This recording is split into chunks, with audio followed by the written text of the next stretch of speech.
Calvary മാലമേൽ കയറി മുൾമുടി ശിരസിൽ വഹിച്ചു. എൻ്റെ വേദന സർവവും നീക്കി എന്നിൽ പുതുജീവൻ പകർന്നവനാ. എൻ്റെ വേദന സർവവും നീക്കി എന്നിൽ പുതുജീവൻ പകർന്നവനാ.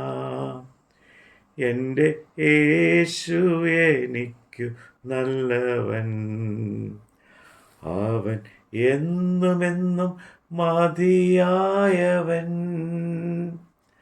ആപത്തിൽ രോഗത്തിൽ വൻപ്രയാസങ്ങളിൽ മനമേ അവൻ മതിയായവൻ.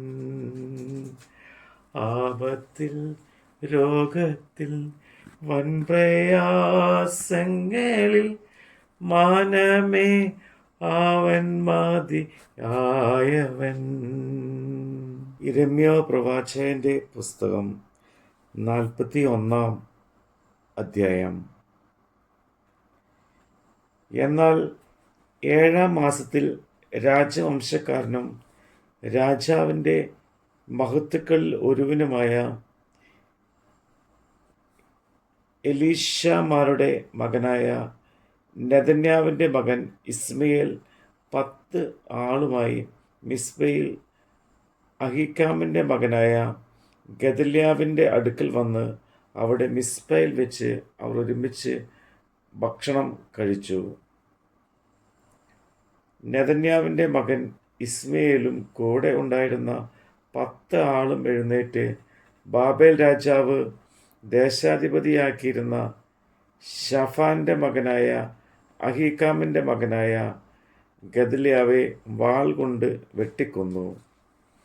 മിസ്പയിൽ ഗദല്യാവിൻ്റെ അടുക്കലുണ്ടായിരുന്ന എല്ലാ യഹൂദന്മാരെയും അവിടെ കണ്ട കൽദയ പടയാളികളെയും ഇസ്മയിൽ കൊന്നുകളഞ്ഞു.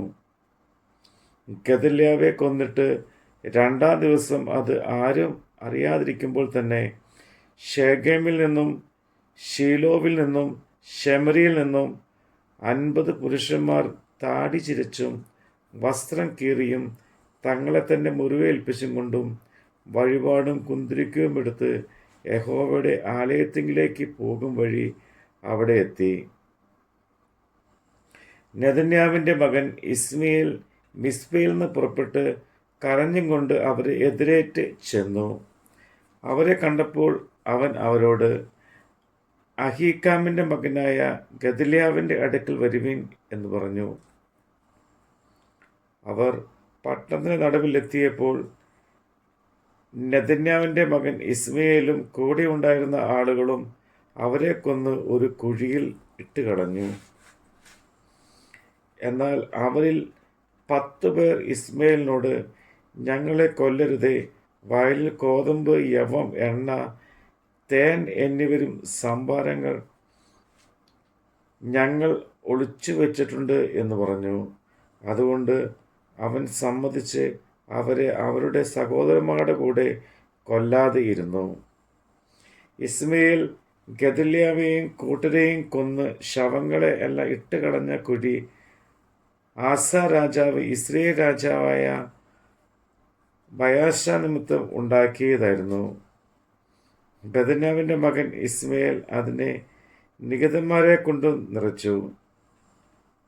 പിന്നെ ഇസ്മയേൽ മിസ്പയിൽ ഉണ്ടായിരുന്ന ജനശിഷ്ടങ്ങളൊക്കെയും രാജകുമാരിയെയും അകമ്പടി നായകനായ നെബൂസർ ആദാർ അഹീക്കാമിൻ്റെ മകനായ ഗദല്യാവെ ഏൽപ്പിച്ചതായി മിസ്പയിൽ ശേഖരിച്ചിരുന്ന സകല ജനത്തെയും ബന്ധന്മാരാക്കി കൊണ്ടുപോയി. നെഥന്യാവിൻ്റെ മകൻ ഇസ്മയേൽ അവരെ ബന്ധന്മാരാക്കി അമ്മോന്യരുടെ അടുക്കൽ കൊണ്ടുപോകുവാൻ യാത്ര പുറപ്പെട്ടു.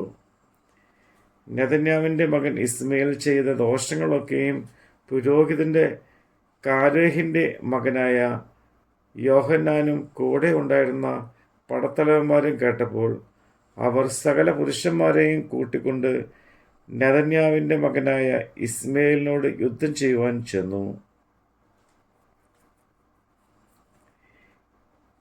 ഗിബെയോനിലെ പടയാളികളെ പെരിങ്കുളത്തിൽ വെച്ച് അവരെ കണ്ടെത്തി.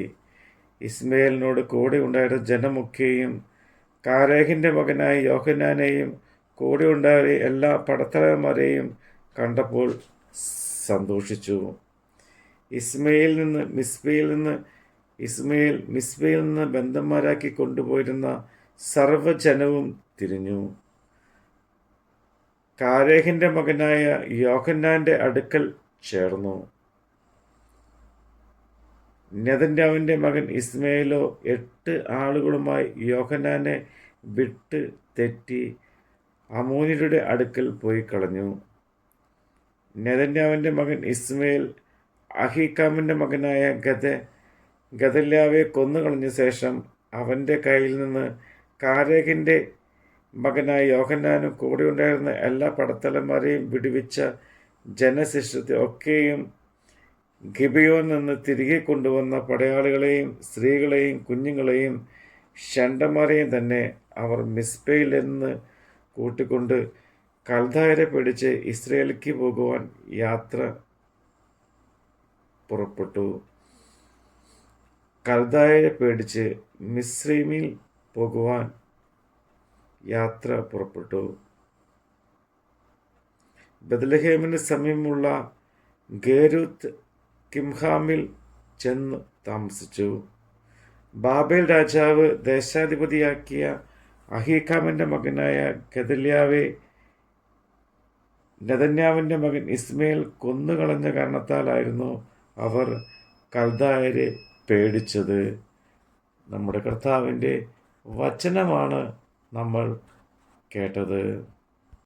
അവനാദ്യനു മന്ധ്യനുമേ ദിവ്യസ്നേഹത്തിൻ ഉറവിടമേ, 10,000-ൽ അതിശ്രേഷ്ഠനവൻ, സുത്യനാം വന്ദ്യനാം നായകൻ. 10,000-ൽ അതിശ്രേഷ്ഠനവൻ, സുത്യനാം വന്ദ്യനാം നായകൻ. എൻ്റെ യേശു എനിക്കു നല്ലവൻ, അവൻ എന്നുമെന്നും മതിയായവൻ. ആപത്തിൽ രോഗത്തിൽ വൻപ്രയാസങ്ങളിൽ മാനമേ അവൻ മതിയായവൻ. ആപത്തിൽ രോഗത്തിൽ വൻപ്രയാസങ്ങളിൽ